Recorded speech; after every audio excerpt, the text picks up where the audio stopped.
subject is going to be on income. You've verified who your taxpayer is or are if they're filing jointly.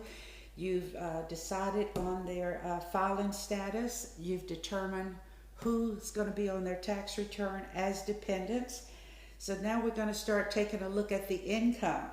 On the 13614C, the interview intake sheet, they have indicated the types of income that they have.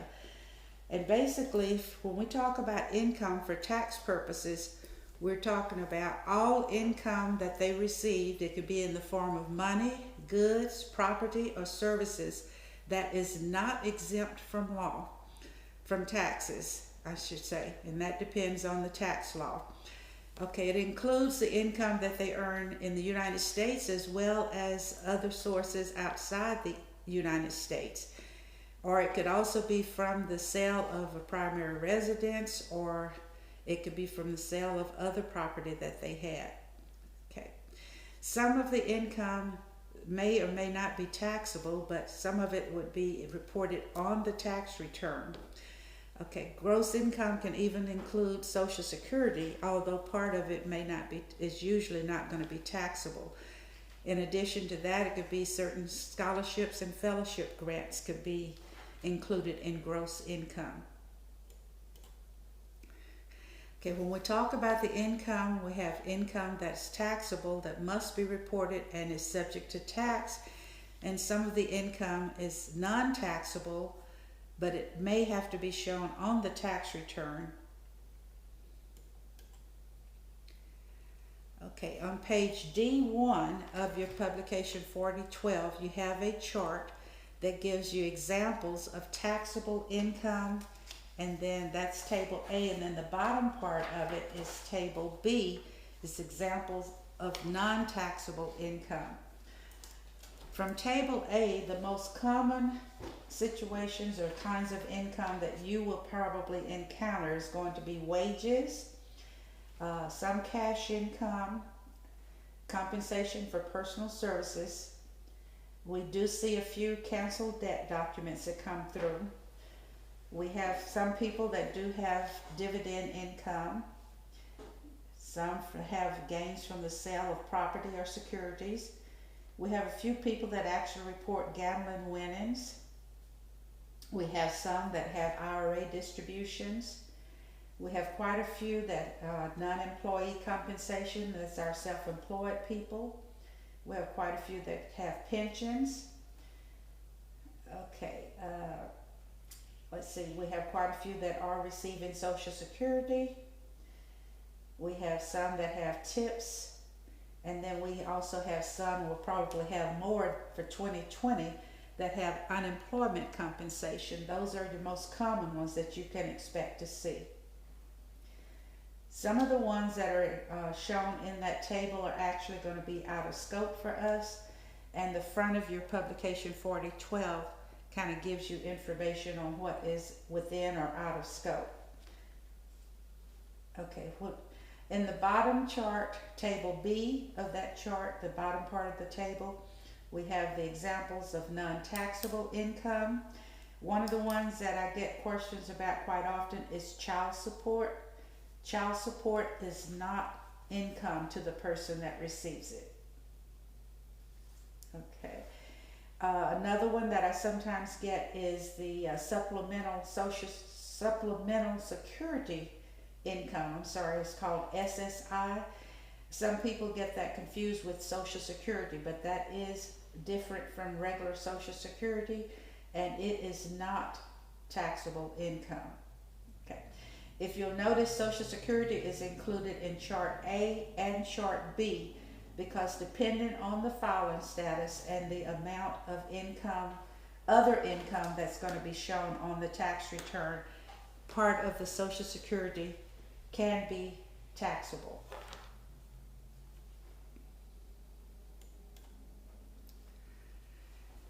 Okay, when we talk about taxable income, we have what's considered earned income as well as unearned income. And this becomes important because of one of the major credits that we have, which is called the Earned Income Credit. And basically earned income is basically like what it says. You earn it for work that you did. That could be from wages shown on a W-2 form, or it could be from conducting a business as a self-employed individual. Unearned income is income that you receive that was not from work. Unemployment is considered unearned. Income that's produced by investments such as interest on your savings, your dividends on stock, or rental income. You didn't actually work for that, so that is considered unearned income.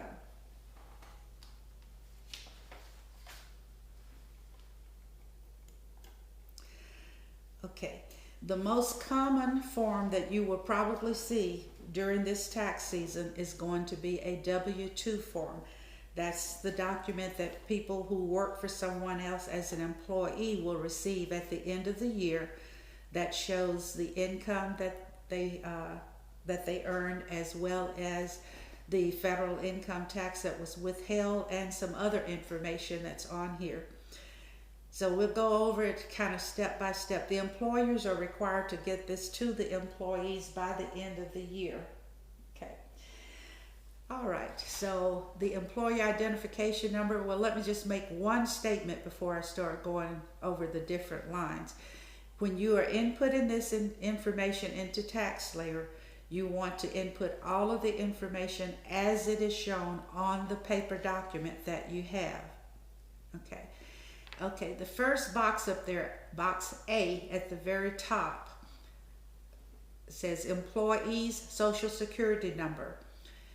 When you are dealing with someone who has an I-10, you are inputting their tax return under the I-10 number that they've been assigned by Internal Revenue Service for filing their tax return.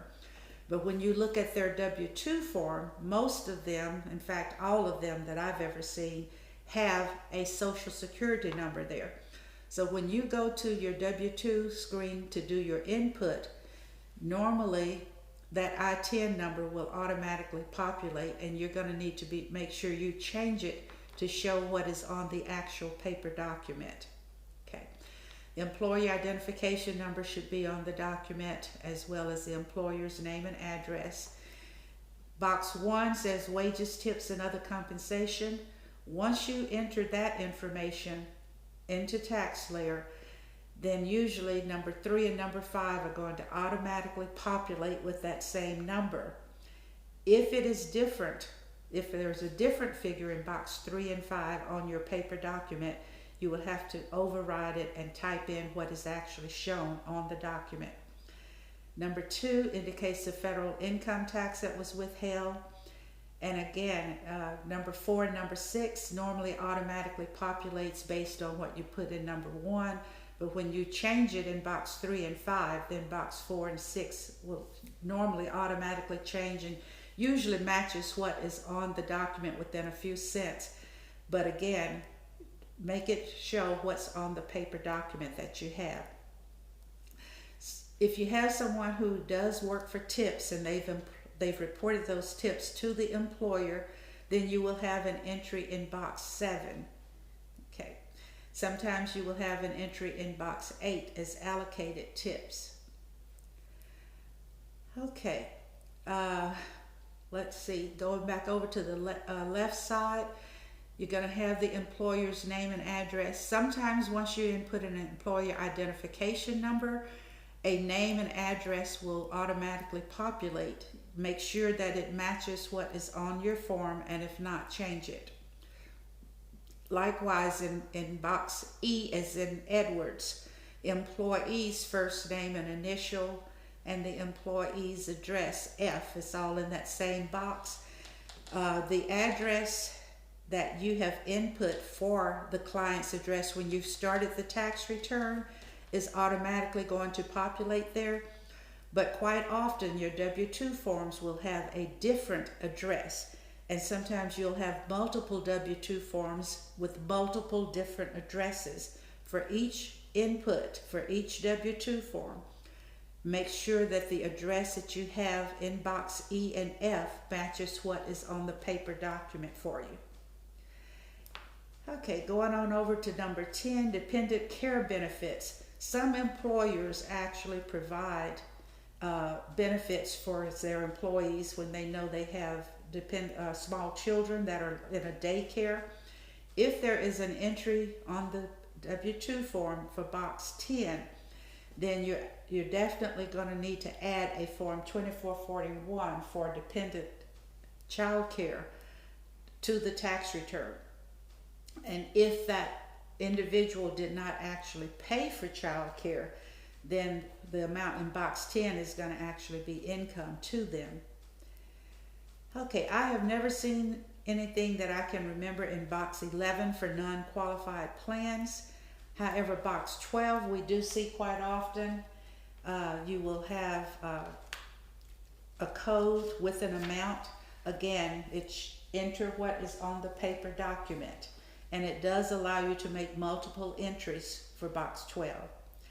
Box 13 is important. You have statutory employee, retirement plan, third-party sick pay. If there is a check mark on the paper document, be sure you do so when you do your input.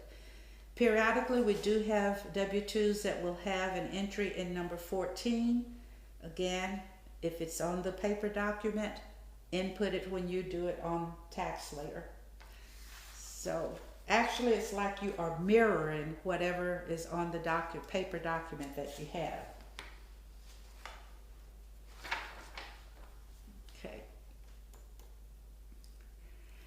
Okay, the next slide that we're looking at here is an excerpt from TaxSlayer itself that actually shows you when you're in TaxSlayer, you go to the federal section. That's over on the left-hand side of that little index that you have over there. And then you can choose income. You have a little arrow. Let's see if I can get over here.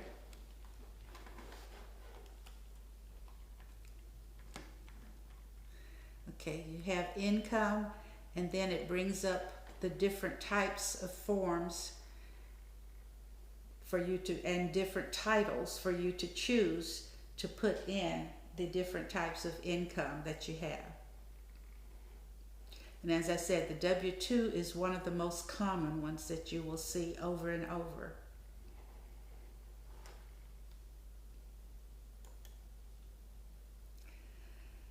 Okay, again, this is still part of what you will see in TaxSlayer. Once you have selected W-2 from the initial income menu, then you're going to check whether this is a standard W-2 form or not.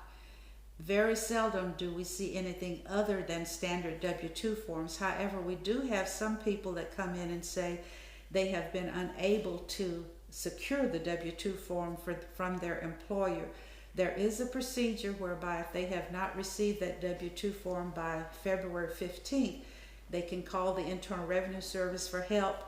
But if they still have not received the W-2 form after contacting the employer to see if they can pick it up, or if they can get them to mail it again, or if there's a place they can go online to get it or whatever, if all of their attempts have still been unsuccessful, there is a substitute W-2 form, the form 4852, and in that case you would check here. This is a substitute W-2 form instead of the standard. Okay, if we're talking about a joint return, you're going to have to identify whether the W-2 form is for the taxpayer or the spouse. And I already told you before that you're going to compare the address and make sure that the address that you have in TaxSlayer matches what's on the W-2 form that you're looking at, and if not, you're going to change it to make sure it matches the paper document. Okay, and this little note down here is about the people that have the I-10s, and in that case, you're going to be prompted that you need to go back and enter the Social Security number as it's shown on the paper document that you have.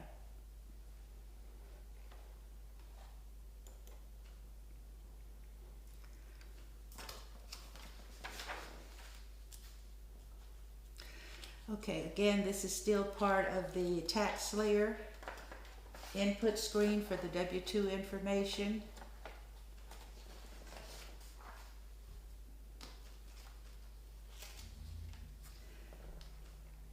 Okay, I think we have pretty much covered all of these boxes. And this little note here is about the automatic population and making sure you change it if it should be different for boxes 3, 4, 5, and 6. And we talked about this one. If there is an entry here that you do need to actually complete the form 2441. Okay, and this just says to be sure to complete this box if there's an entry on the W-2. But again, I'll make the blanket statement that everything that's on the paper W-2 form you should actually input when you do your input into TaxSlayer. Okay, again, this is another portion of the W-2 input screen into TaxSlayer with different notes that's telling you about a statutory employee, and we'll talk more about that when we get to another lesson on business income or self-employment income.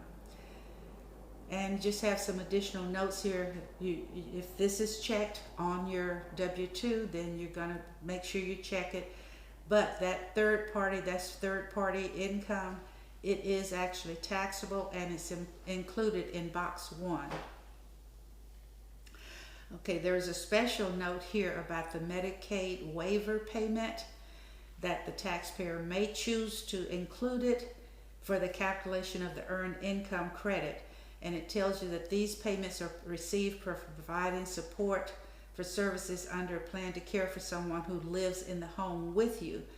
And these payments are not taxable, but they can be included for the calculation of the earned income credit.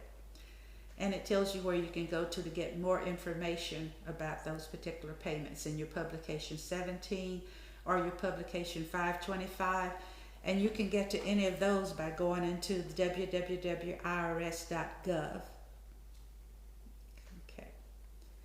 Okay, part of your boxes are cut off on this particular slide, but you can see the complete thing on page D6 of your publication 4012.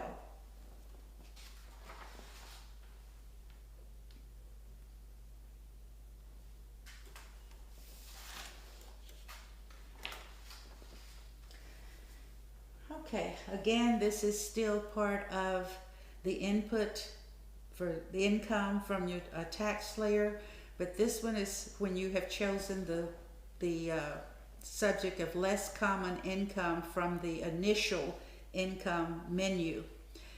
And on this particular one, you have your W-2G. As I said, we have some people that do come in and report gambling winnings. And when you have the question, when they have winnings, the next question you can expect to receive as a preparer is, well, what about what I lost? And they're only able to deduct what they lost, their gambling losses. If they are itemizing their deductions, then they can deduct the losses as other expenses on the Schedule A. Okay, we have other income not reported elsewhere. That could include gambling winnings that were not large enough to be reported on a W-2G. That could be, jury duty. There are different kinds of other income that could possibly go on this line. Okay, other compensation would be other income basically that you earn for where you worked for. But most of the times, if it's something that they worked for, we're also going to put that as other income for the business income. Okay, one that you will possibly see would be the cancellation of debt, the 1099-C. Okay, and they have the foreign earned income exclusion highlighted. Well, not actually highlighted, but they have an arrow here, but this would be out of scope for us, okay? So the most common one that I remember seeing is if they have the W-2G for gambling winnings when we come to the less common types of income. But if they have some income that is not listed on the initial menu for income, then less common income is possibly where you can come and find a place to put it.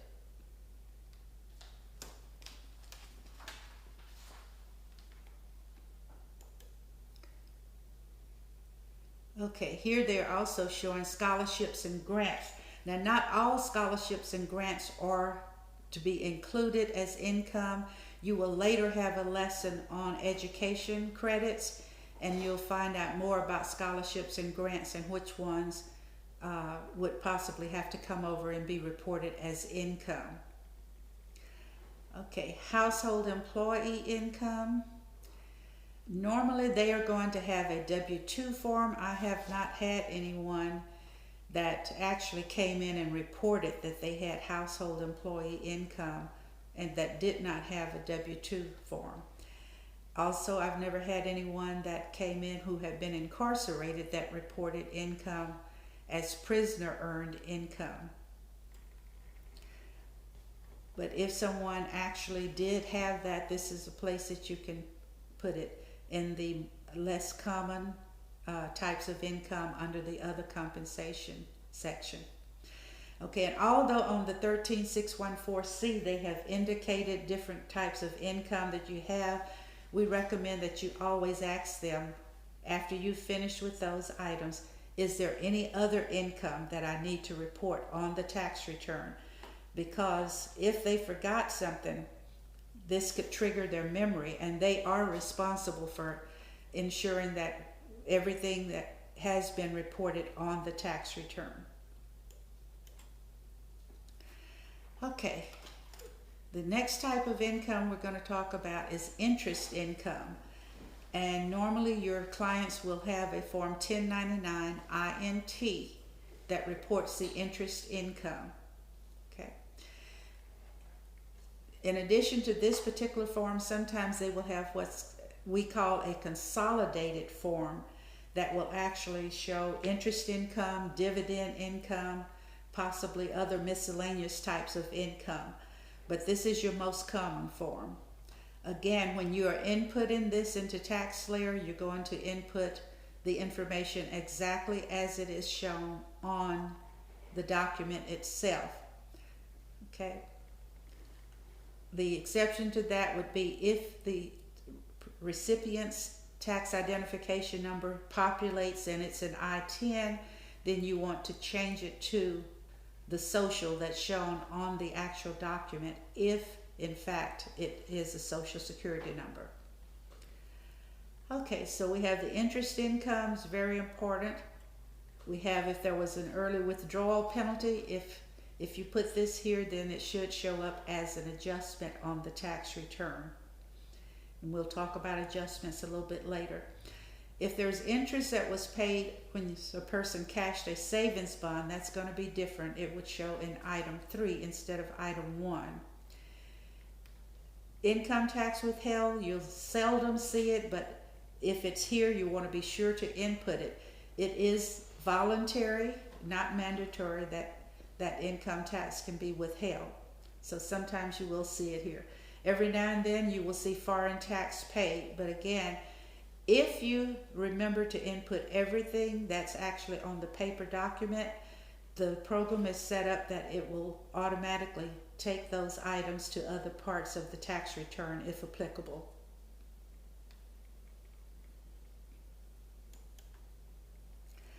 Okay, this is an excerpt from part of the TaxSlayer input screen for interest and dividend income. And when you see begin, that means that you have not actually entered anything for that particular kind of income yet. Once you have actually made an entry for an interest or dividend income, if you need to add more, one of the clues would be that you're going to edit and then get back into it so that you could add something to it. Okay, there are different types of reportings for the interest income. So down here you're going to indicate what kind of document you're actually inputting the information from. Okay. If it is interest income, it is normally the 1099 INT. Okay.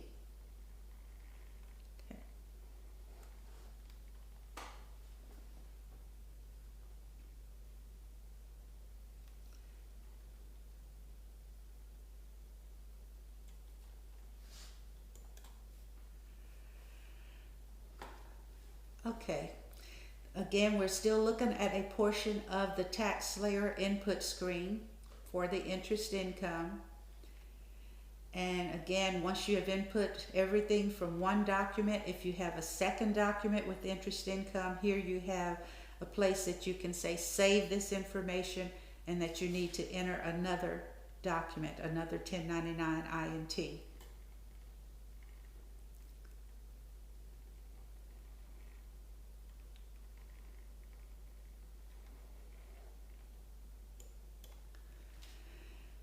Okay, another section of the 1099 INT input from tax layer.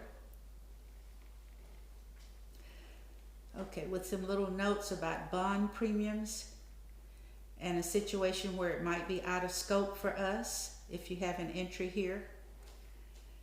And then down here, if you have the tax exempt interest, it says if any of the tax exempt interest isn't exempt from state taxes, select the "and edit" button to add a taxable state interest. Okay.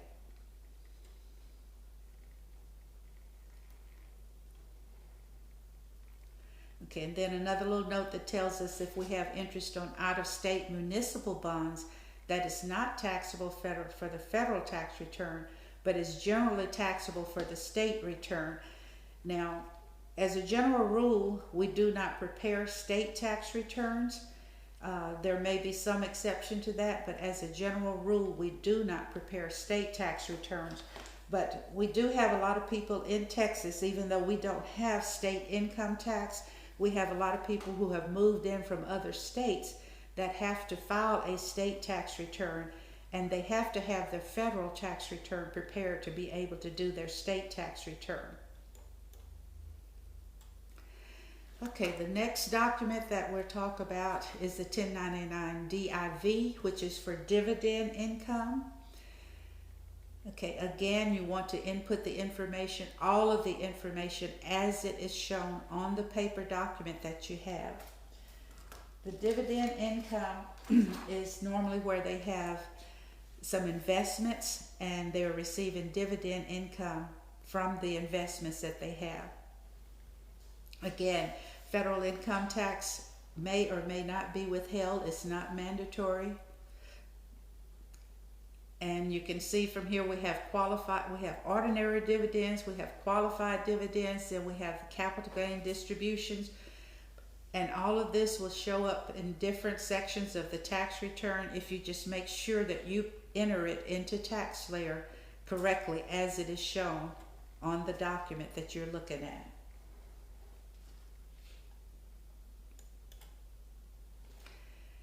Okay, this is another section of the tax layer input for the dividend income.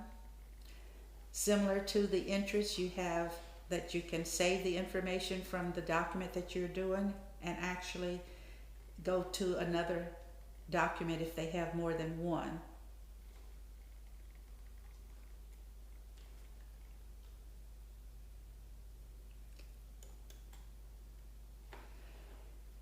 Okay, again, this is another part of the input screen, and we do in your booklet, in your 4012, it actually shows you some items that are out of scope. So if you see these entries on the document that you're preparing, this is when you would have to explain to your client that you're sorry, but they have information that is out of the scope of our program. And if they ask me what that means, basically I normally explain to them that that is what has been determined that we cannot prepare based on the level of our training, and that they're going to need to go to a professional preparer.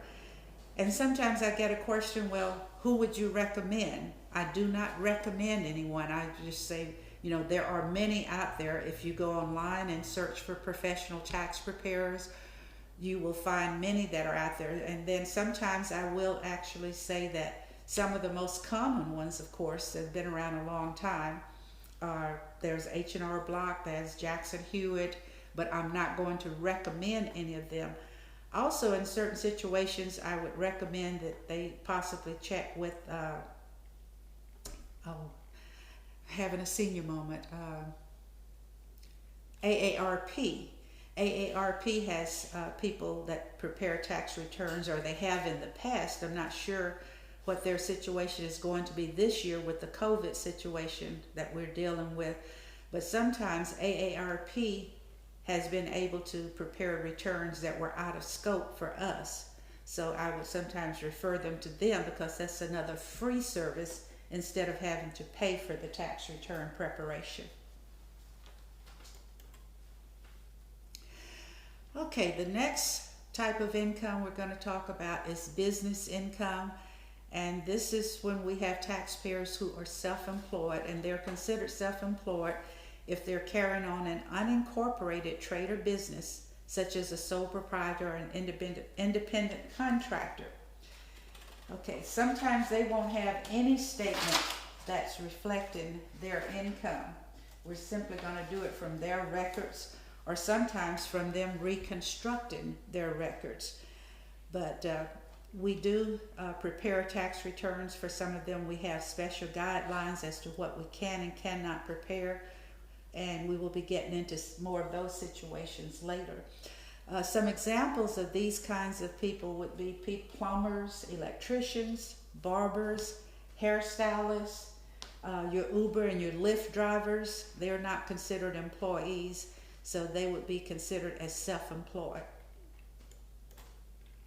Okay.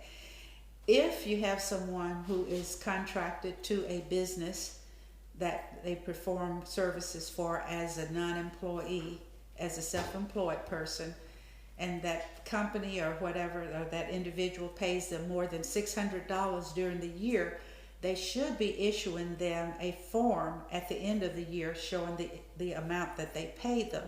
We have a new form this year that's called the 1099 NEC, which is for non-employee compensation, is the form that we should be seeing this year for someone who worked for a company or for an individual who paid them more than $600 but did not treat them as an employee. And normally as an employee, they are not withholding income tax, but I see that the form does have a place for it. So if it was voluntary between the taxpayer and the person who paid them, that they would withhold income tax, then it would be on this form, and you want to be sure to put it. It's a repeat that you want to input everything that is on the form. The exception would be if you have to change the ITIN to the Social Security number that may be reflected on the document. Or if the address is different, you want to be sure that you pick up on that, okay? Okay, you will notice on this form that you do not see Social Security or Medicare, because as a self-employed person, the person that's paying them does not withhold nor match the Social Security or the Medicare tax. That flows through to the individual tax return, as you will find out in a later lesson. Okay. Also, we have a copy of a W-2 form. Okay. If you have an entry in box 13 for a statutory employee, then we're going to that person is actually allowed to subtract or deduct expenses, and that would be reported as business income and expenses. Okay, for our Uber and Lyft drivers, most of them come in with this particular form, the form 1099K. Okay. And again, either when you're inputting it, if you don't see the 1099K, then you're actually going to go to, on the income menu, you're going to go to business income, and put the income from the 1099K. In addition to this form, I have found in the recent years that they bring another form with them that's very helpful in showing the actual mileage and other expenses that they may have had in conducting this business.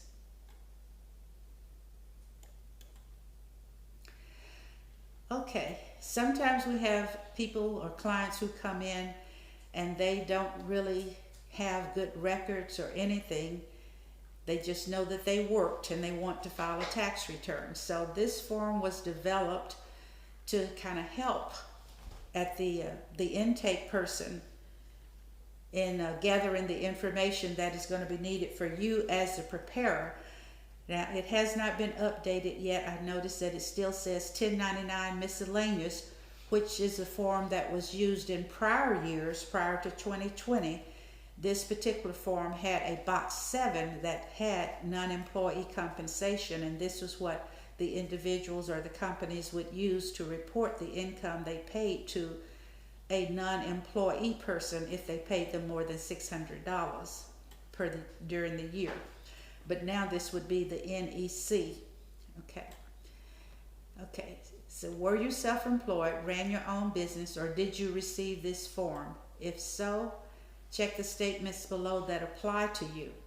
And you'll notice here there are certain things that if they check yes, then we're not going to be able to help them. Another change that we're going to find that needs to be made on this particular form is if they had income expenses, if they had business expenses of more than $35,000, now they're out of scope for us. Okay. If they had an inventory, they're out of scope for us. If they had office in the home, okay, if they actually have a loss on their income, meaning that their expenses are going to be more than the income, okay. And this one also says I had more than one business, okay. All right, so if they answered yes, please stop here, and they would take everything back to the intake desk for the person to explain to them that we're not going to be able to help them, that they're going to need to go to probably a paid preparer, or possibly AARP might be able to help them. If they answered no to all of those, then they're going to continue with the rest of the form, recording their income and their expenses, as well as what kind of work they did. Okay. Oops, I'm sorry. Need to go back. Okay, once we have input the income and the expenses from the taxpayer's records, and we do not go through their records, they do have to give us a summary on that form that we just looked at. But this profit or loss from the business is what's actually going to show up as a part of their tax return, the Schedule C. On the Schedule C, we have the name of the proprietor, the principal business or profession that they were in, the business name if they have a separate name. Most of them don't. If it's a plumber or an electrician or something, lots of times they do not have a separate business name. Okay, usually a lot of times the business address is just their home address. They may not have a separate location for their business. Okay, it's going to show the accounting method. You have cash, accrual, and other. The only ones that we will be preparing are the ones that are cash. And it asks them if they materially participated. Okay. And it goes on to ask if they made payments that would require them to file a Form 1099. If they answered yes to that, again, that would be out of scope for us. Okay. All right, then we have Part 1, which is the income section. Okay, and then Part 2 is the expense section.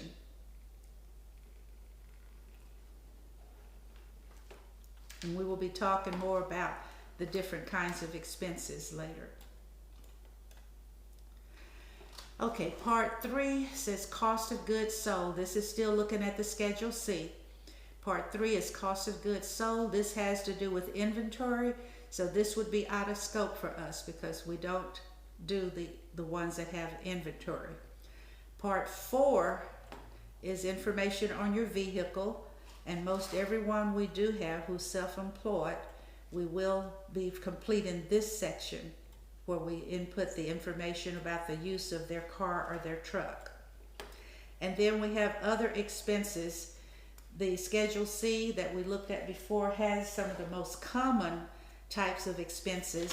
And when we talk about business expenses, we're talking about those expenses that are ordinary and necessary in the course of whatever business that they are in, that they would be able to deduct or subtract from the income that they earn. Okay, this is where we get into determining if they are within the scope of our program. Okay, the volunteers can assist taxpayers who have returns that require Schedule C with certain limitations. Number one, they have less than $35,000 of the business expenses. This is an increase from prior years. They have to be using the cash method of accounting, which simply means that they are reporting the income that they received in the year that they received it, and that they are writing off the expenses, the allowable expenses, in the year that they actually paid them. Okay, we're talking about someone that does not have inventory. Okay, again, they cannot have a loss, which simply means that the expenses were more than the income. They must not have employees during the year or pay contract labor for services. They're not required to file this Form 4562, which has to do with depreciation and amortization. That's out of scope for us also. Okay, and they do not deduct expenses for business use of a home. Again, if they were trying to do this, this would get back into the depreciation up here. So they're not allowed to deduct an expense for business use of the home. These are the restrictions. If any of these things apply, then they are out of scope for our program, and we would have to advise them that we're unable to do the return. And if you find that you're trying to explain something like this to one of your clients and you're having difficulty with it, you can always feel free to come in, to refer them over to your site manager, that someone else would contact them and try to explain it to them to get them to accept it. Okay, these are some of the ordinary and necessary expenses that you will see over and over. Okay, possibly advertising, the use of the car or truck. We only prepare returns if they are using the standard mileage rate. If they are wanting to use actual expenses, that gets into depreciation and some other things that we don't do in our program. So only if they are going to use the standard mileage rate would be for the car and truck expenses, would we be able to prepare the return for them. Okay, we have commissions and fees. That could be your fees, like your Uber drivers and stuff. They have some fees that would be deductible as an ordinary expense. Insurance would be insurance on the business property, possibly liability insurance if they are required to carry liability insurance. Okay, other interest. This would be interest on a business loan that they have for the operation of the business, or it could be interest on some of the equipment or machinery that they had to buy for their business. Okay, legal and professional fees. This could be attorneys or accountants or tax preparers that if they've had to pay for that service. Okay. Office expense is usually just your regular office supplies. Okay, if they are having to rent machinery or vehicles or equipment, then they can write off the rent or the lease. On the vehicle, they can choose to use the standard deduction amount instead of the actual rent or lease payment.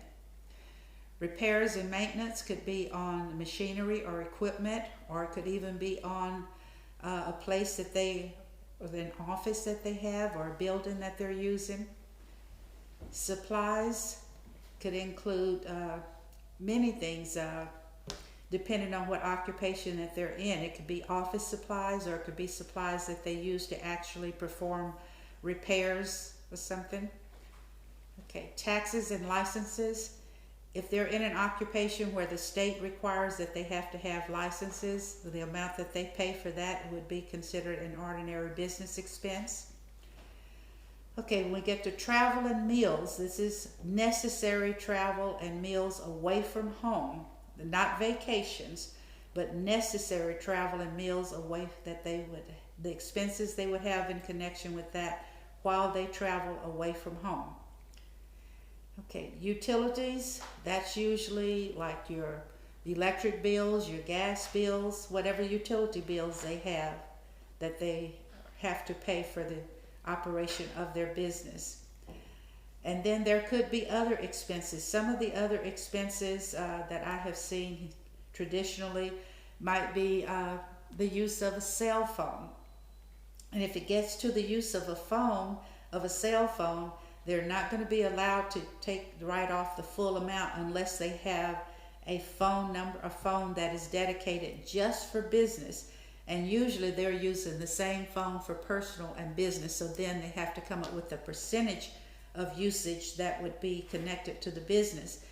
And I always try to remember to explain to my clients that whatever expenses you write off, you need to be prepared to show documentation to substantiate it if the Internal Revenue Service were to question it.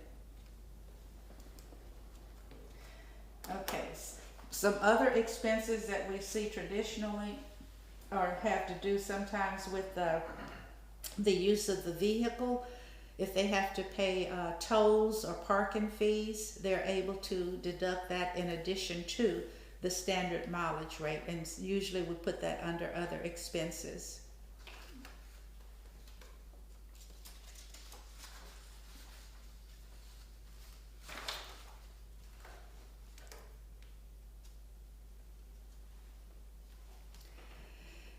Okay, let me go back to the telephone. I mentioned telephone earlier. If they are trying to write off use of a telephone in their home, then the base rate for the first landline, which many people, most people don't even have anymore, but if that's what they still have is a landline at home, the rate that they're paying for the first landline, the base rate, cannot be used to write off as a business expense.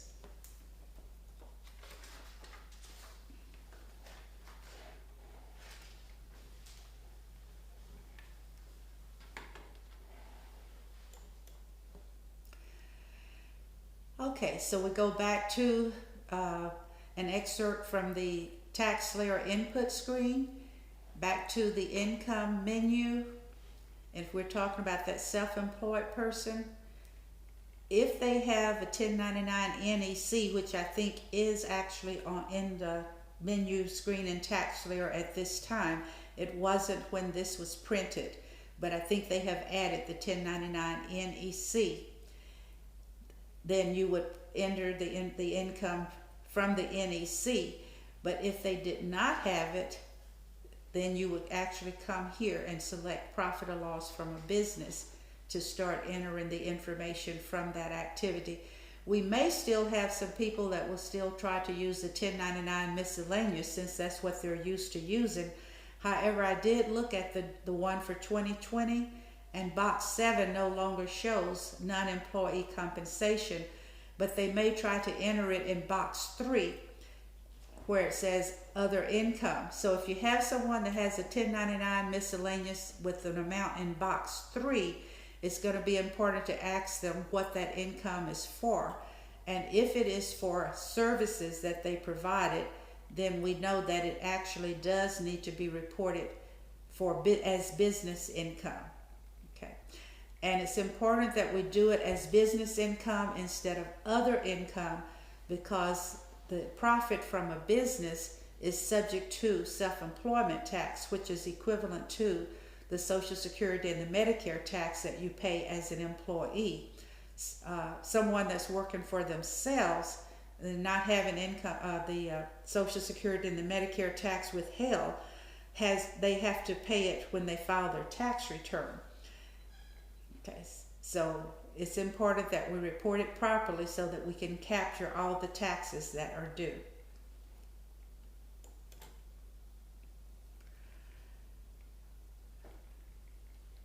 Okay. And this says 1099 miscellaneous, and but up here it's saying check to ensure the Form 1099 NEC is carried to the correct place. Again, as I said earlier, now I am told that it is included in TaxSlayer when we go to the income menu. Okay. So once you enter the information, you will have to show that it is to be carried over to the Schedule C.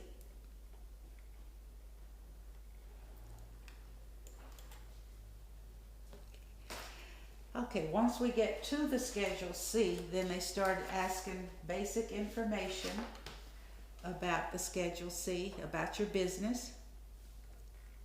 Okay.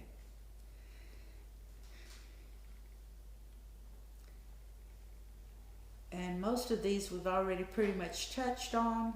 I told you that when we talk about cost of goods sold, that has to do with inventory, which is out of scope.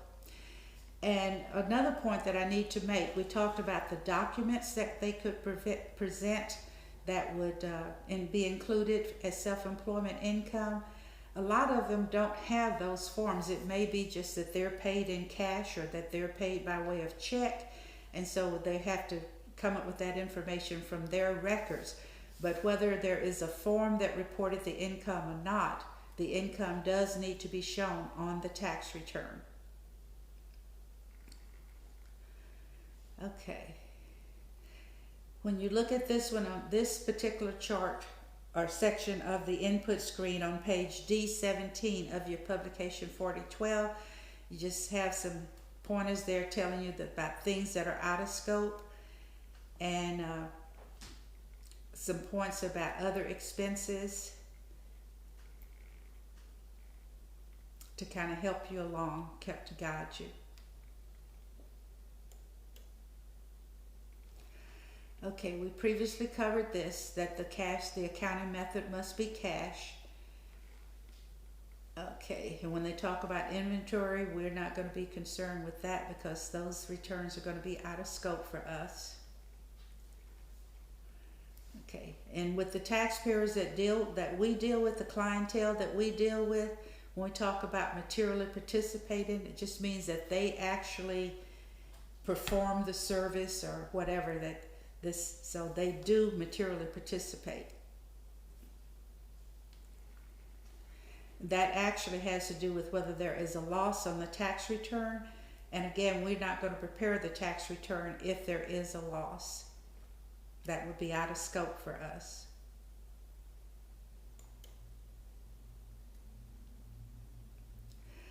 Okay, again, this is another excerpt from the input screen listing the most common expenses that a person would have as a business expense. So if you have those expenses that are listed over here that are not out of scope, then you're just going to enter the amounts.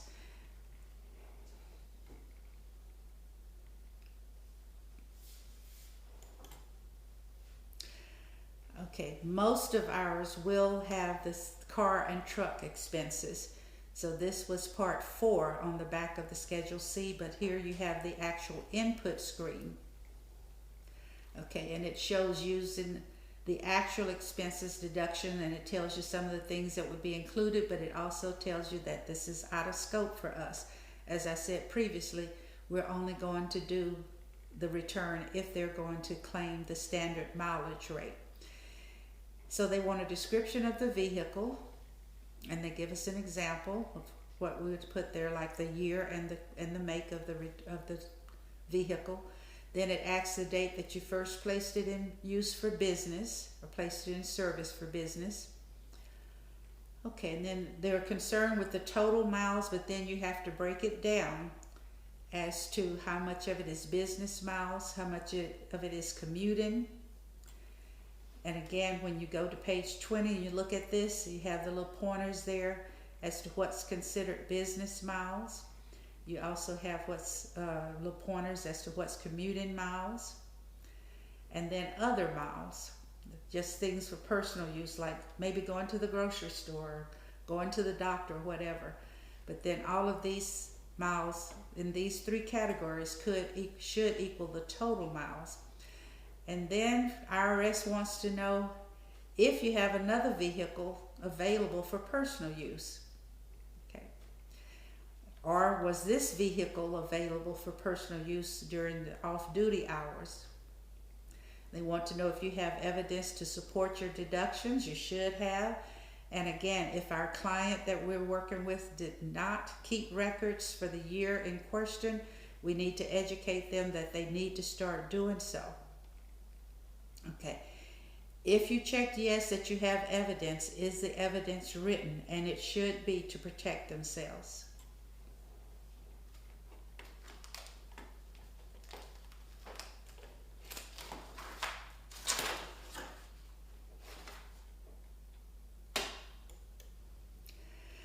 Okay, this is a little chart that kind of helps when you're trying to explain what mileage they can deduct as business miles versus that which is not deductible because it would be considered commuting. Okay, and basically if they only have one place of business that they're going to during a day, then they're not going to have business miles, because first out in the morning and last back in the evening would be considered commuting. That would not be business miles. And I think there may be a few exceptions to that depending on what materials or equipment or something that they may be required to carry. But the most general rule is that first out to the job in the morning from home is not deductible, and then back in the evening is not going to be deductible. So you're either going to work at more than one place of business, or you have more than one job where you're going to work. Okay, good record keeping. As I said before, we need to advise them, if they're not already doing it, that they need to keep good records in case Internal Revenue Service decides to audit the tax return. It doesn't have to be anything all that sophisticated. I know we do have a lot of good record keeping things out there for different on the computers, but it doesn't have to be that sophisticated. It can be a calendar, it can be a spiral notebook or whatever. Just keep your records of the things, the jobs that you did and how much you were paid for.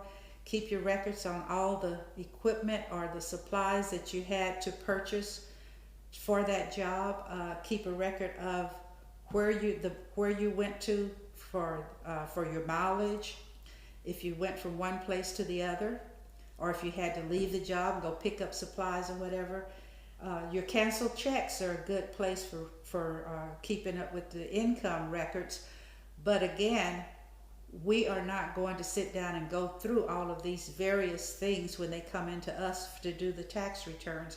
They are going to need to be able to give us a summary of the income and the expenses that they had for the business. Okay, so once we have gone through the actual income and expenses, okay, if their net income is net, means the gross income from the business minus the expenses. If the net income is $400 or more, then they are required to file a tax return. And in addition to income tax that may be due on the return, they are subject to the self-employment tax. And as I stated previously, that's equivalent to the Social Security and the Medicare tax that you pay as an employee. Except for them, it's higher because they don't have anyone matching it, so the rate is higher. And once you input the income and the expenses into TaxSlayer, it's going to automatically generate the Schedule C, and it's going to generate the Schedule SE, which is where the self-employment tax is computed. And then it will bring that self-employment tax back over to the appropriate schedule and ultimately over to the 1040 itself. It does the calculation. You don't have to worry about it. Also, half of the self-employment tax can be used as an adjustment on the tax return. Again, TaxSlayer takes that over there automatically. You don't have to do anything for it to happen. It automatically shows up when you go back and look at the Form 1040. So the next thing what we're going to do, we're going to talk about some more income. And so what you'll see on this first page of the Form 1040 that I have highlighted in yellow, some of the other income items that we will be discussing. So you will see on line 4A, we have IRA distributions. And then, so that is the total distribution, but you'll see to the right of that, it has the taxable amount. That is the amount that we have to include in gross income that will be taxed. Right below that, we have line 5A, which is pension and annuities. And so 5A, again, that is the total distribution for 2020 for the pension and annuities. And so to the right of that, the taxable amount, again, is the amount that has to be included in gross income and that they will be taxed on. And then down below, we have 6A, Social Security benefits, the same total Social Security benefits amount. And then 6B is any Social Security benefits that have to be reported, included in gross income and tax. And then down below on line 7, we have our capital gain or loss. And then you will see we have line 8, right under below that, we have other income, and that is from Schedule 1, line 9. So then we're going to go to our next page on here, the next slide. It shows that Schedule 1. And so Part 1, it will have the additional income. So what we're going to highlight for this part, we're going to highlight line 7, unemployment compensation, as well as we're going to highlight line 8, other income. And then you'll see to the right of that, there is a space for the type of other income to be listed. Again, so once we add up all the income in Part 1, all of that income, that total would go on line 9. And again, it's going to go back, roll over to that Form 1040, going on line 8, other income from Schedule 1. So we're going to be talking about the capital gain and loss. So some components that we need to know about our capital gain and loss, we need to know about our basis and the adjusted basis. We need to know about the holding period, as well as the proceeds from the sale of the capital gain or loss. So our basis is typically it's the original cost of the asset. And so for our purposes for preparing the tax return, typically we're looking at mostly as it relates to mutual funds or stock when we talk about our capital gains and loss, or we also could be talking about the sale of a home. So again, the basis or adjusted basis is the original cost of the asset. If we are looking at the adjusted basis, then that would include the original cost, so that bullet point right up above, plus any increases or decreases to that cost, which those could be commissions, fees, depreciation, deductible casualty losses, insurance reimbursements, or major improvements. So as it relates to basis or adjusted basis, the broker must report costs or other basis on a Form 1099-B unless the securities sold were uncovered securities. And so mostly what I've seen for uncovered securities, typically those are those mutual funds or stocks that were possibly were issued, I believe, before 2000 or the early 1990s on there. And when we talk about brokers and that 1099B, typically those financial institutions like Fidelity, JP Morgan Chase, just a lot of those financial institutions where they are helping individuals with their investments. The taxpayers must use codes to report if Form 1099-B was received and whether or not it showed the basis was reported to the IRS. The good thing about that Form 1099-B, it does have that indicator on there if that basis was reported to the IRS, and we just make sure that we select the appropriate box indicating that into tax layer.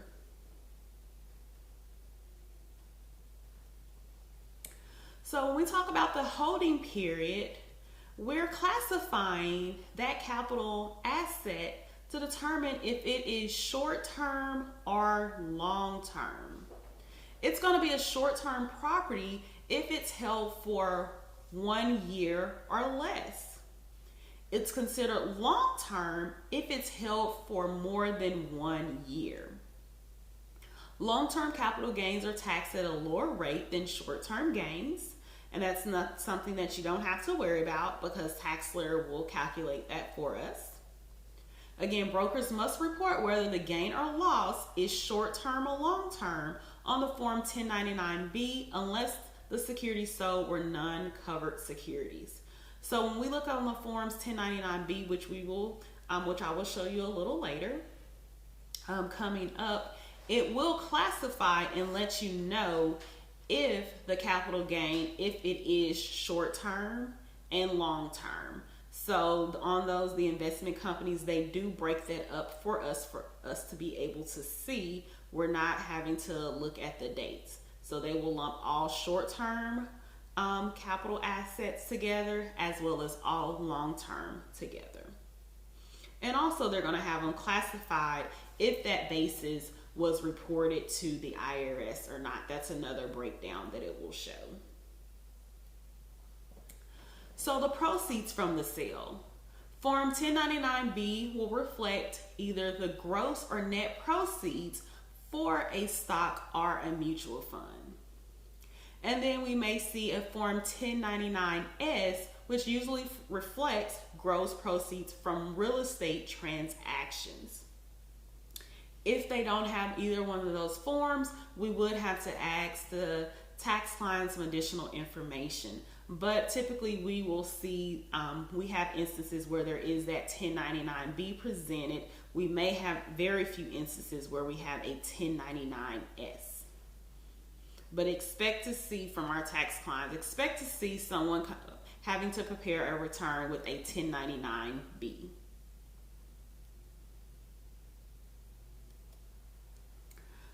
So right here, it is the 1099-B, something that you may be presented with to have to prepare a tax return.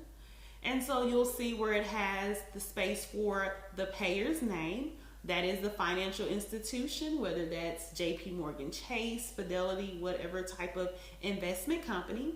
Again, the payer's TIN, so their tax identification number, and then the recipient's name and TIN. So that's going to be the taxpayer spouse, their information, as well as their tax identification number. And then to the right of the boxes, it's going to have 1A, the description of the property. So that could be maybe Apple, Google, different types of stock, or it could be Charles Schwab, whatever type of mutual fund. And we're going to make note to 1B, the date acquired, as well as the date sold or disposed. That helps determine what the holding period is. So if you was presented with one of these forms where it would not have the indication of short-term or long-term, you would be looking at those two dates. And then below that, we have the proceeds. So that is when the mutual funds or the stock has been sold, what has been received from it. And then to the right of that 1E, we have the cost or other basis. There could be some additional information that is marked on there that we would input into TaxSlayer, but definitely making special note to those. And sorry, so we do have box 2. It does have a box for the short-term or long-term gain. Just making sure that we reflect what's on the form and inputting that information into TaxSlayer. And so right here we have the 1099-S. So this is the proceeds from real estate transactions. Again, it has the filer's information, which is from whoever issued the 1099-S form, as well as transfer's name. So that will be the taxpayer and our spouse. Box 1, we have date of closing. In box 2, it will show the gross proceeds. And then in box 3, the address of that real estate property. So on this slide right here, I just wanted to kind of show, we've kind of talked about with the 1099 interest and dividends, that there may be a chance that you could see this type of facsimile type form where it's going to combine all of those forms on one sheet of paper. And I would say making special note of this because it is on one of the advanced scenario problems that you have to complete for the advanced certification. So if you look at the very bottom of that sheet, it does have the summary of the 1099-B proceeds on there. And then the second page of that form, you'll see that it does break down what are the short-term transactions, and you'll see which the basis is reported to the IRS. So you would have a category of all of those short-term transactions reported that are listed in the category. And then you also drop down to the second part right below that, you'll see that it shows the long-term transactions, which the basis is not reported to the IRS. So making note of that. And so if you see that there are multiple short-term transactions and multiple long-term transactions, you would be able to just take the total from each summary and input that into TaxSlayer. I do not recommend inputting every single stock or mutual fund in taxpayer. That could definitely be very time consuming. So on this next page, this is our snapshot of what we're going to see when you get ready to enter this information into TaxSlayer. You'll be able to reference this in your 4012 on page D22. So once you went into your TaxSlayer and you'll see where it has the capital gains, our focus definitely for the 1099-B at the top would be the capital gain and loss items. That's where we will begin to enter in the information.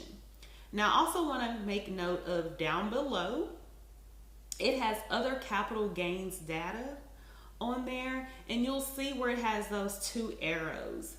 So if a person had prior year capital gain loss, which I will note that the max that a person can report as a loss on their tax return is $3,000. So the taxpayer, that is the max that can be reported on a tax return, which you'll see it's $1,500 if married filing separate. But again, we typically do not do those tax returns. So if a person on their 2019, if they had a loss greater than $3,000, they were only able to put of the $3,000, claim the $3,000 loss on their 2019 return, and the remaining amount would roll over to their 2020 tax return. So if they were not one of our clients in the past, we would definitely need a copy of their 2019 tax return to input that information down below. And you'll see where it says enter it in as a positive number. Again, we could enter in, if it's greater than $3,000, we could enter that amount in, but it's only going to calculate the just up to the $3,000 amount. So then going to the next page in the 4012, page D23, you will then start to input information about that sale of that mutual fund or stock. You're going to list who that form belongs to, the description of the property, the date acquired. Again, you're getting that off the form 1099B. So when did that end of taxpayer spouse, when did they purchase that stock or mutual fund? And then it's going to have the date sold. When was that sold? Now, I also want to make note of going back to date acquired. That little box right above the date, it has the alternate option. Remember, I just mentioned if there are multiple mutual funds or stock listed under short term and the base has been reported to the IRS, I don't want you to enter all of those in one by one. So on this slide, in that top left, you'll see that you can check that box and you would then be able to select from that drop down box various short term. You would also be able to do the same thing. It has options of various long term if you're doing long term transactions. And then there's an option for inherited long term.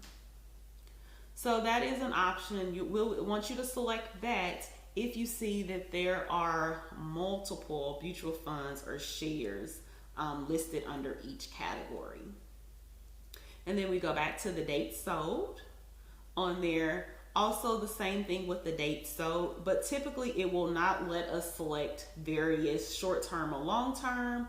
So typically what I suggest doing is selecting the last date on that 1099B for that particular short-term or long-term mutual fund or stock. Then out there, it's going to ask you for the sales price. You're going to input that sales price into the into tax layer from the form, and then it says select cost basis type.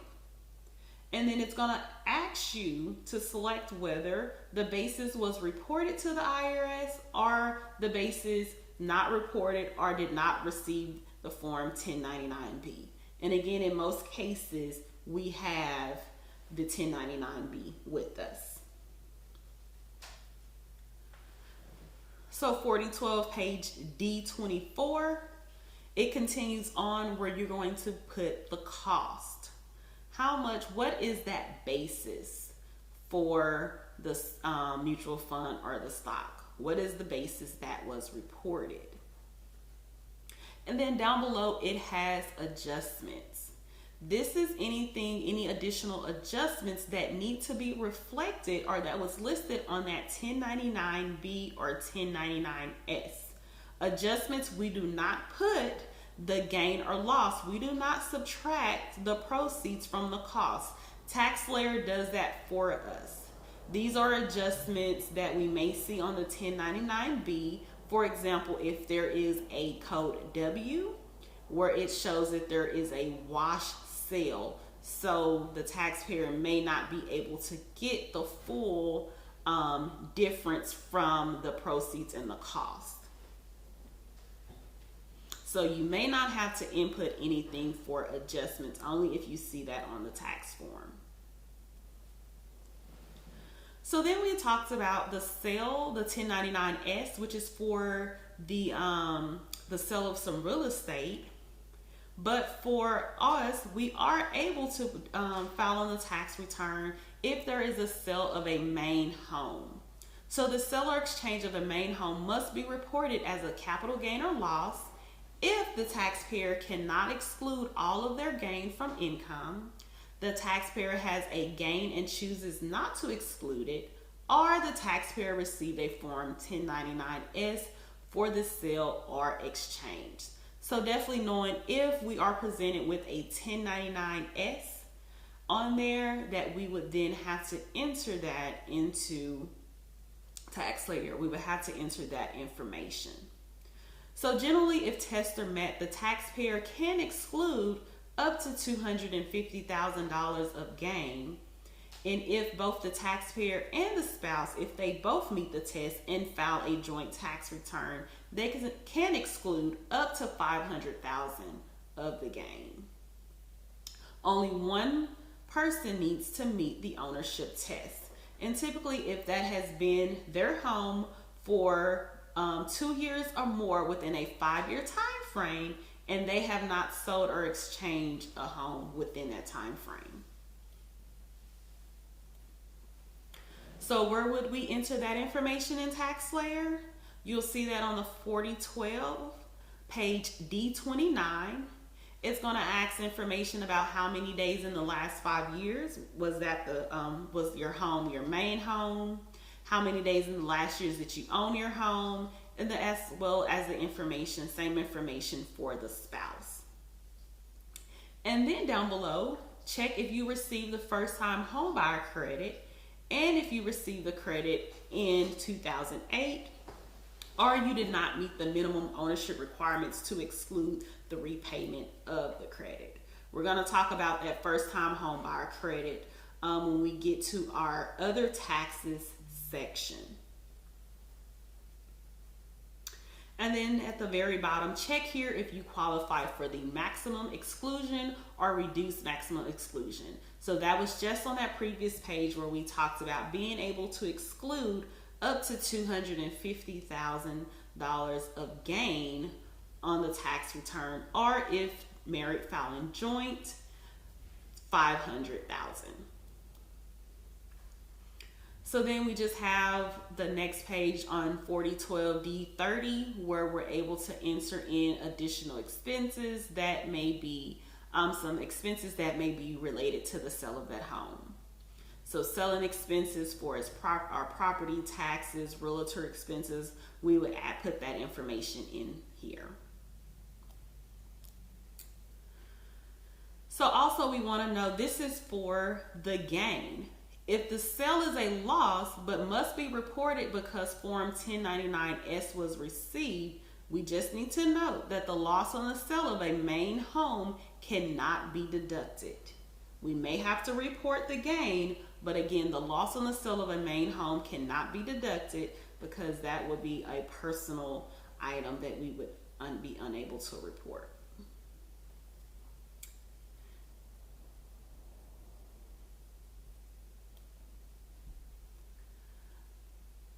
Okay, and if you have any questions, I'm going to ask you, if you have any questions about the capital gain or loss, I'm going to ask you to put those questions into our chat. And if you all just give us a brief moment, we're actually going to switch out our speakers. And then we're going to go into the next topic, which is our retirement topic.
Okay, next we're going to talk about retirement income. So when we talk about retirement income, that could include Social Security, annuities, profit sharing plans, insurance contracts that you may have bought, IRAs, which is individual retirement accounts. Okay, the retirement income may be fully or partially taxable. That depends on whether you contributed to the retirement plan when the money was going in. If you contributed to the retirement plan with money that you did include on your tax return for income taxes, then you are allowed to recover a portion of your retirement back without having to pay tax on it again. Therefore, there's no double taxation.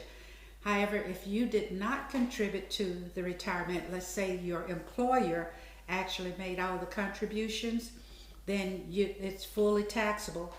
Also, if you contributed to the retirement, but you excluded that contribution from taxes when you filed your tax return, if you excluded that from your income, then you're going to pay tax on it when you start drawing the retirement out. Okay, the form that your client is going to have that shows the distribution from the retirement is going to be Form 1099-R. And as we said with other forms that you have, you want to be sure you capture all of the information from the form into TaxSlayer. Okay, number 1 shows the gross distribution. Number 2 is the taxable amount. If you have a taxable amount there, you're home free. You're just going to input all the information from the form and TaxSlayer will do the rest. However, if box 2 is blank, that's an indication that you may have to compute the taxable amount or the amount that can be excluded from taxes. Okay, these are just information boxes, but again, if there's a check mark there, you want to be sure that you include it. Number 4, federal income tax withheld. It's not mandatory, but if there is income tax withheld, it will be captured in number 4, box number 4, and you definitely want to be sure that you include that when you do your input into TaxSlayer. Okay, some other things that you will see that you will need to capture when you do your input is the distribution code. Should always be in box number 7. That lets the system know whether it is regular distribution or premature distribution or disability. So we want to be sure we capture that distribution code. Also, you want to put the check mark here if it's checked on the paper document that you have. Okay. Again, you want to mirror everything that is on this form into TaxSlayer.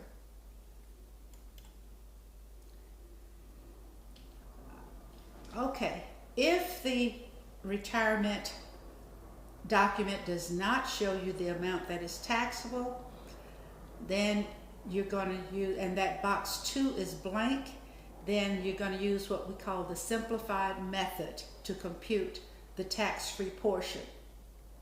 Okay, it computes the tax-free portion based on the taxpayer's cost and the number of months in which the taxpayer has received the payments. And if it's a joint return, when we talk about the age and the number of months, you're not only going to use the taxpayer's age or the one that's receiving the pension, but on a joint return, if that pension provides for a survivor's annuity, you're going to combine the ages of the person that's receiving it as well as the spouse. Okay, sometimes it can be disability pension, and if the person has reached the minimum retirement age, it's a regular retirement, but if not, it's going to be considered disability, and you're going to have a code 3 in box 7 that lets you know that it is still being considered as a disability. Okay, they do have to include all of the disability payments income, and they are taxed as wages until they reach the minimum retirement age. That age is set by the employer.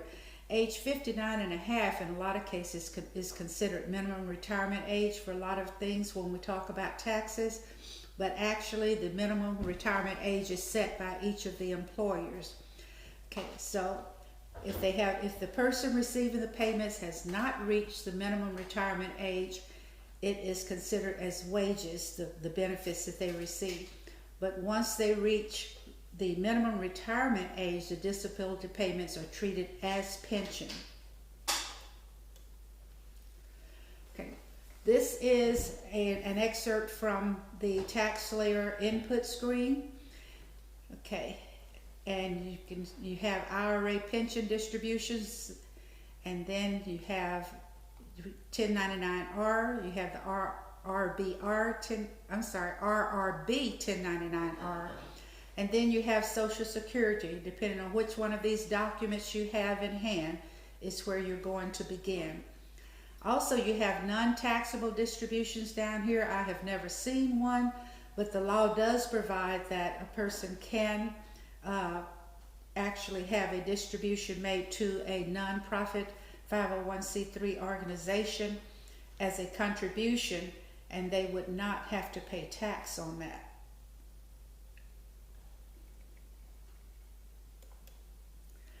Again, this is a part of what you would see in TaxSlayer.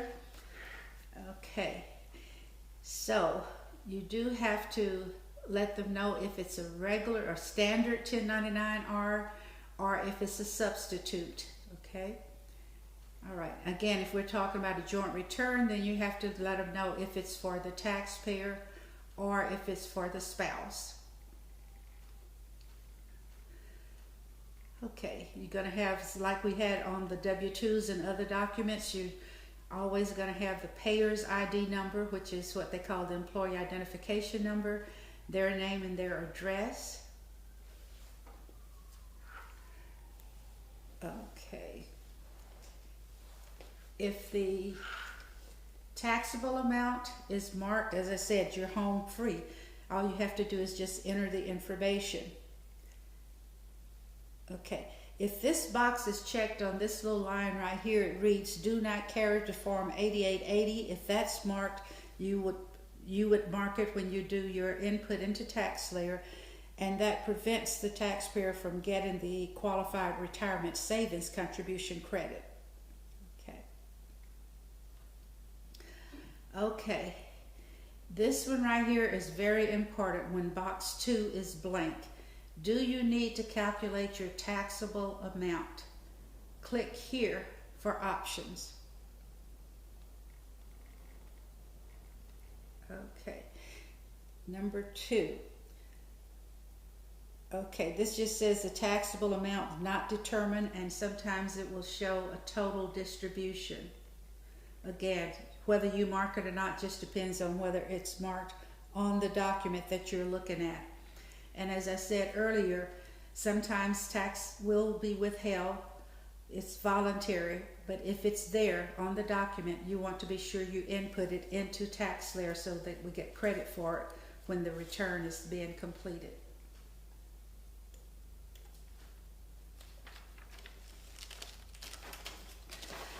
We're still looking at a part of what you would see on your TaxSlayer screen. Okay, the things that they want to bring attention to here is in box 7, the distribution code, and you want to do it exactly as it is on the document.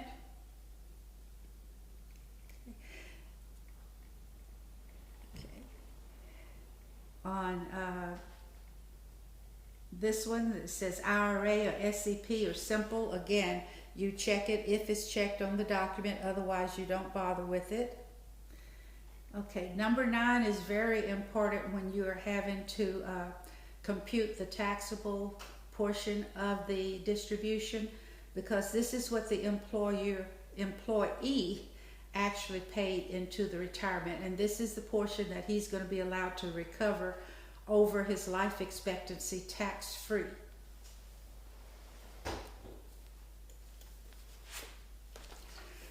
Okay, this page has a lot to do about special provisions and tax favorable treatment retirement fund distributions.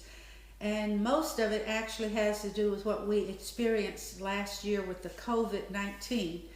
So the ones that we definitely want to draw attention to is the qualified individuals that receive coronavirus related distributions are not subject to the 10% additional tax on early distributions. Later we will look at the distribution codes, and code 1, if you see that as a distribution code on your 1099, then that's an early or premature distribution, and ordinarily the person would be charged a 10% penalty in addition to the income tax that is going to have to be paid on the amount they received. But there are some exceptions to that 10% penalty, and this is a new one for this year based on the coronavirus related distributions. Also, another provision of the law that was passed in connection with the coronavirus is a provision that allows the taxpayer to report the income over a 3-year period instead of reporting all of it on the 2020 tax return. It also allows them to repay the distributions, okay, if they repaid it by the due date of the tax return, and if they're not trying to report it over the 3-year period, we can help them. But if they're wanting to report it over the 3-year period or repay it after the due date of the tax return, then that's going to be out of scope for us.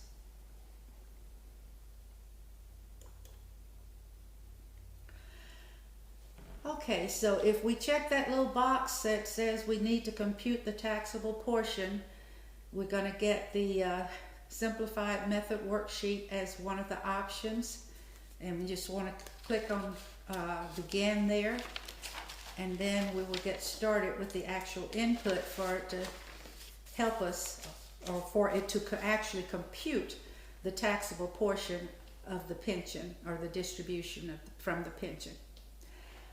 Okay, this one says enter the plan cost, and it tells you it was in box 9. And there's a difference in the terminology, because in box 9 it talks about the employee's contribution, and here it says plan cost, but they are one and the same. What the employee contributed is the actual plan cost that you want to enter here.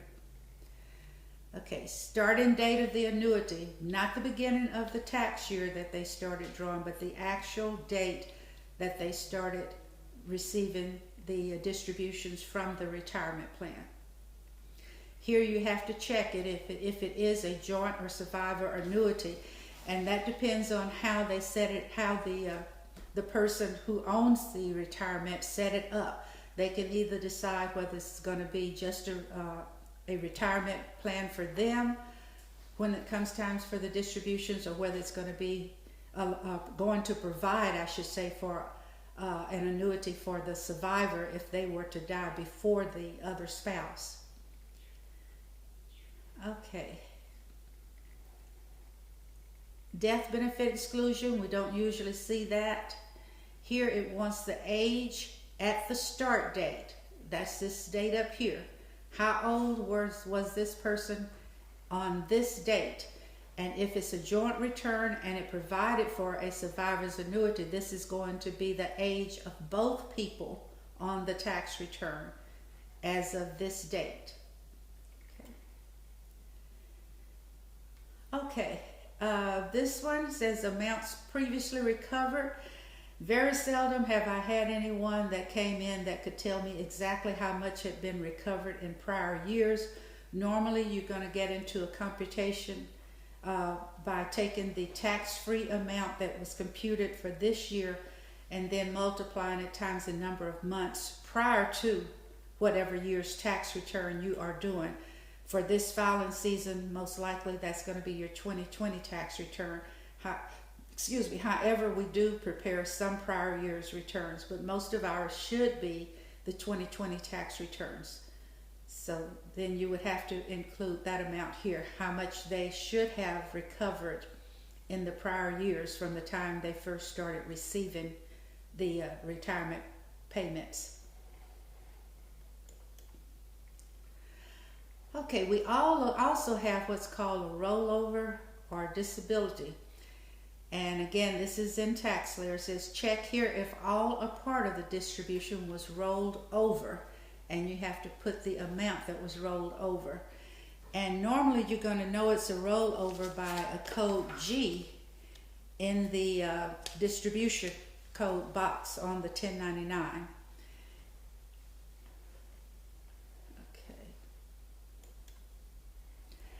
Okay, you do have on page D40 of your publication, 4012, the distribution codes that tells you what kind of distribution it is. The one, as I previously stated, indicates that it's a early distribution and that the person that's preparing this form doesn't know of any exception that applies to it. Okay, number 2 is an early distribution when the person that's issued with the 1099 does know that there is an exception that applies. Number 3 means it's disability, which means that it may be considered as wages for purposes of the earned income credit. If the person receiving the pension has not reached the minimum retirement age. This would be for survivor's benefit in the case of someone who died, so they started drawing out the pension that belonged to their spouse or someone who had designated them as the beneficiary on their pension. This is the most common one that we'll see, number 7, which is normal. Okay, and they give you a list of situations that qualify as normal, but this is the one that we actually see most, is the distribution code number 7. If you see a distribution code number 1, then my next question is to the client, what did you use the money for? I don't ask them, did you use for any of these things that I know that might qualify them for an exception? I ask them an open question of what did you use the money for? Most often they tell me, well, I had lost my job or something had happened. I needed the money to pay for my living expenses. Well, in that case, I know to just keep going. I don't have to worry about trying to see if they qualify for one of the exemptions from the 10% penalty. Okay, these are more distribution codes that you will see in box 7. A moment ago, I mentioned that if it was a rollover, normally you're going to see the code G. Okay, but from something I read in the publication 4491, you would still need to enter into tax layer that rollover amount and check it that we saw on a couple of slides earlier, even if it shows a code G when you input the 1099. And a rollover means that they are rolling it over from one qualified plan to another, and therefore they're not subject to any taxation. They don't have to include the money into income, nor are they going to experience any kind of penalty. And the best way to do the rollover is to have the administrator for the current plan roll it over to the new plan instead of having the check issued to the client and them in turn trying to do the rollover within the required period of time, because there are instances in which they actually miss the date or they wind up putting into an account that didn't actually qualify, and then they wind up having to report money as income and possibly pay a penalty on some of it. So it's best to do a rollover from one plan to the other. And sometimes we're seeing this on the back end, but again, it doesn't hurt to try to help educate your taxpayer for future occurrences, or they may be able to pass it on to someone else. Okay, the next income we're going to talk about is unemployment compensation, which generally includes any amount that you received under a state unemployment plan. Okay, in most cases it is fully taxable. I have not read of any exceptions to that because of COVID, but the documents that you would get for this is going to be a 1099-G, okay? And it simply shows the unemployment compensation, shows who paid it, the payer's ID number, the recipient's ID number, the recipient's name and address. Okay. Okay. Okay, it says this is state or local income tax refunds, credits, or offsets. In addition to unemployment, this form is also used for states that issue refunds where they have state income tax, if there is a refund of that state income tax, which could affect your tax return. But the one, since we don't have state income tax, usually when we see a 1099-G, it's always going to be for unemployment compensation. And normally you're just going to report the amount as that's entered in box 1 as income, and then you need to be sure to look at box 4 to see if income tax was withheld. Some people do have tax withheld, other people don't have tax withheld either because they need the money, and some of them don't even realize that the money is going to be taxable when they receive it. I've even heard comments like, well, why am I having to pay tax on unemployment when I already paid tax on it? Well, that's not true, because as an employee, they don't pay into the unemployment fund. That is paid by the employer. So when they start receiving it, when the person starts receiving unemployment compensation, that is fully taxable to them. They have not paid tax on any of that money before. Social Security. When we talked about income at the very beginning, I believe we mentioned Social Security when we talked about taxable and non-taxable income. That part of it may be taxable. And I doubt that any of y'all are old enough to have heard the old age pension. This says old age survivor and disability insurance benefits. But I remember as a child, people talking about getting their old age pension. They didn't say, I'm looking for my Social Security check. They say, I'm looking for my old age pension check.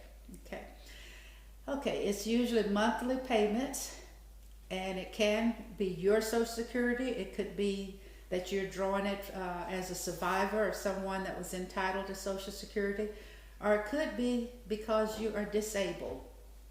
Okay.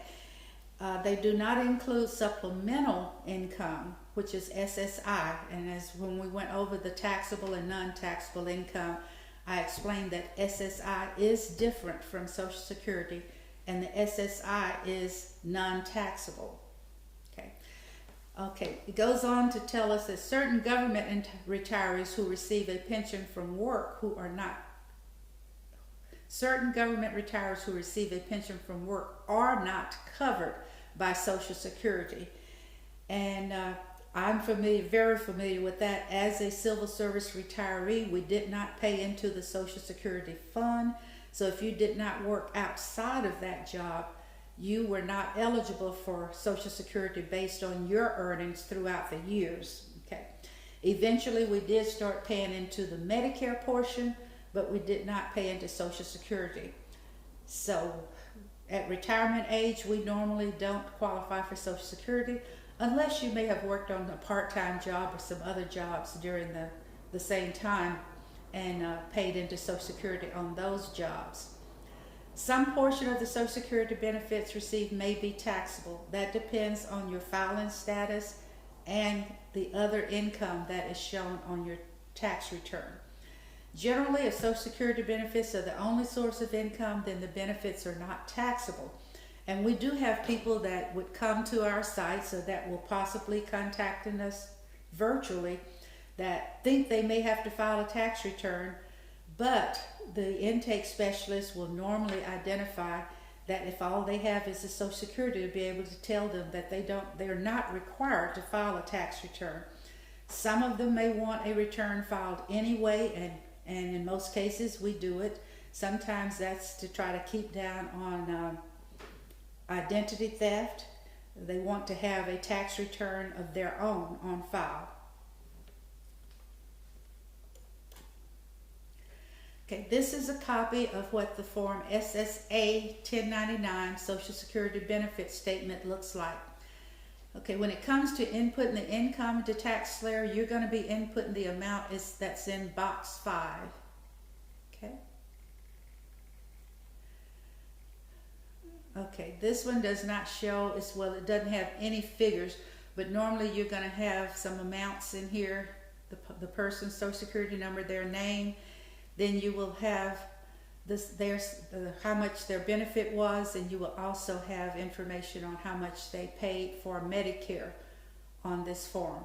Again, we could have income tax withheld, and it is most important that you be sure to check here to see if it was, and be sure to input it. And it lets you know right here on the form that it is voluntary, it is not required. This is what part of the input screen on TaxSlayer would look like. If it's Social Security, it could be the SSA 1099 that we looked at, or it could be the RRB 1099, okay? And you would start here. Okay. Social Security benefit that was received, this is, again, it tells you generally box 5, okay? If there was income tax withheld, you're going to put it there. The Medicare premiums would be shown on the 1099. You put that here. If the spouse also receives Social Security, they're going to have a separate form, but their input is in the same screen here. Spouse's Social Security benefit, the spouse's income tax withheld, and Medicare payments, okay? All right. Sometimes people apply for Social Security and they don't get it right away, and it may be a subsequent year when they finally get approved for their Social Security, and so they may get what's called a lump sum distribution. If the Docket 1099 shows a lump sum distribution, then they have an option of how they're going to report the income. If they have the information for the years that the distribution are attributable to, you can actually spread the amount they received in the current year over those years on the tax returns if they have those tax returns available. I have had a few that had received lump sum distributions, but they never had the prior year's tax returns available for us to be able to use this option for them. So we wind up actually just reporting the total distribution on the current year's tax return. But there is an option available for them that allows them to spread the income out over the years that are applicable to the distribution, if they can either have or can bring back the tax returns for those years. Okay, other income. Income that does not have its own line on the 1040, or may not even have its own line on the income input screen in TaxSlayer. If you remember earlier, we looked at some excerpts of some input screens for income that just had places of income not reported other places. So we do have prizes and awards. Okay, a lot of people don't realize that when they win things that is the value of that item is taxable. I did have one very interesting situation where a person had actually won a car. It was some promotion that they had, a radio station had, and he had actually won a car, but did not realize at the end of the year that he was going to have to report that as income. But he did receive the Form 1099, and he brought it in with him, but then his question to me was what it was, and when I started explaining what it might be, he says, "Oh yeah, I did win a car." So keep in mind, it's good to win, but think ahead to the tax time also. Okay, earlier we did talk about gambling winnings, and that includes lotteries and raffles as well. I did also mention jury duty before.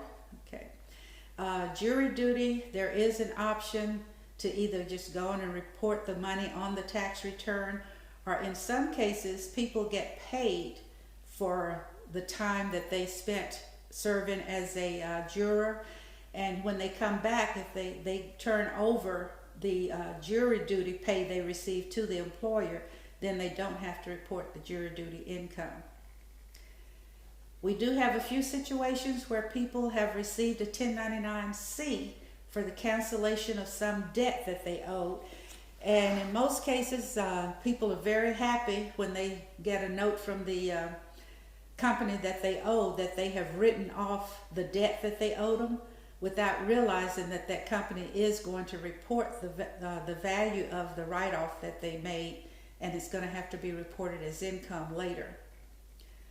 Okay, later on you're going to have a lesson that includes health savings accounts, and that's an account whereby there's money, you can put money into an account to pay your medical expenses, and you don't have to include that money for taxes. However, if you don't use the money for medical expenses when you take it out, then you do have to add it back in as other income on your tax return. Okay, this goes back to something we saw earlier where we talk about other income. Remember the less common income screen in TaxSlayer? Other income not reported elsewhere. Remember at the beginning of the lesson we said that all income, whether it be in the form of money or services or property or whatever, all of it or the value of it is included for taxation unless it is exempt by law. So just because there isn't a place designated for that particular item does not mean it doesn't go on your tax return. So here we have other income not reported elsewhere. We have the gambling winnings, and then we have the cancellation of debt. Those are the most common ones that you would see in our VITA program. Okay, we have another poll question. Daniel has his own business. He received Form 1099 NEC for $13,000 for work he completed as an independent contractor. He also received cash payments that totaled $2,500 for other jobs he completed for different individuals. Must Daniel report the cash payments of $2,500 on his return? Yes or no? Again, we're going to give you a few minutes to think about it, go back and research, and answer the question.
Okay. Yes, Daniel does have to report the other income. Even though it may not be on a form that he brings into you, cash payments that are compensation for his services must be reported on his Schedule C.